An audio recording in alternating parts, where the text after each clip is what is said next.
سارے جو اشارہ ہے وہ سائفر والا جو خط بھی تھا وہ بھی امریکہ کی طرف اشارہ تھا، اور ساتھ کہہ رہے ہیں وہ سمجھتا ہے پاکستان کا اجتماعی شعور جو ہے وہ فارغ ہے، پاکستانی عوام جو ہے وہ سمجھتے نہیں ہے اس بات کو، امپریشن تو وہ یہی دے رہا ہے نا۔ تو وہ اگر وہ یہ سمجھتا ہے، میں سمجھتا ہوں جس بھی سیاسی حکمران نے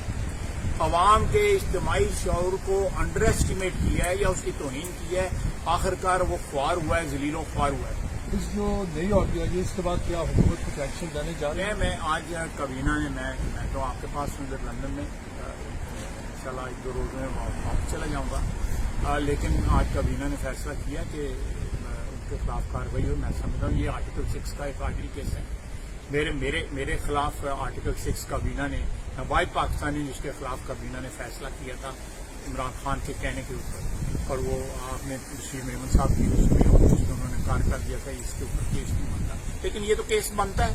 یہ تو خود اپنے منہ سے سب کچھ کہہ رہا ہے کہ پاکستان یہ ہونا چاہیے اور یہ ہونا چاہیے اور یہ ہونا چاہیے،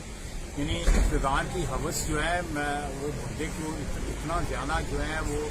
ملک اور قوم کو نقصان پہنچانے کو مجبور کر دیتی ہے۔ میں تو ہمیشہ کہتا ہوں کہ اس میں کوئی وفا کا ڈی این اے نہیں ہے، اس کے ڈی این اے میں وفا نہیں ہے۔ جو شخص اپنے خون اپنے رشتوں کے ساتھ جو وفا نہ کر سکتا ہو، کسی اور چیز کے ساتھ کس طرح وفا کرے؟ تھینک یو جی، بہت بہت